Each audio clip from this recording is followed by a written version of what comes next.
On the debt ceiling has been agreed on by the president and the speaker. Now it's up to the House and Senate to pass the legislation before June 5th. Our Washington, D.C. correspondent Rachel Knapp joins us live from the U.S. Capitol. Rachel, this agreement was finalized over the weekend. What can you tell us about it?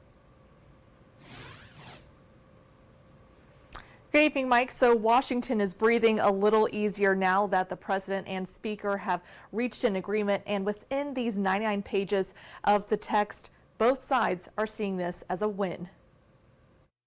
We've got good news. After long days of negotiations between President Joe Biden and Speaker of the House Kevin McCarthy, the two have reached an agreement on the debt ceiling. We're ready to move to the full Congress.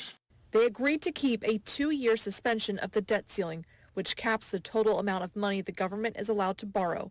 The suspension will hold off this next fight about the nation's debt until 2025, which is after the next presidential election.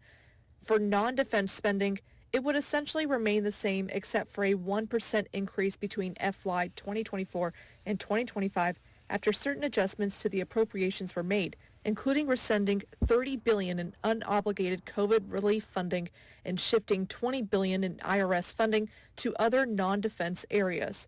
One of the biggest changes involves expanding work requirements for certain adults getting food stamps.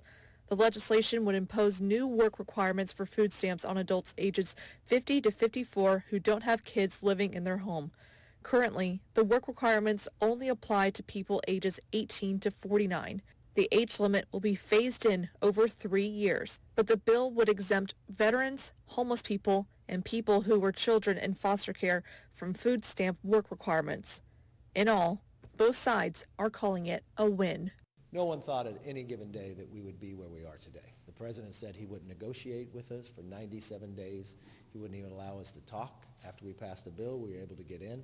But it wasn't until the final 2 weeks that would we really be able to sit down and communicate with one another. At the end of the day, people can look together to be able to pass this in the House and the Senate together to sign it and send it to the president.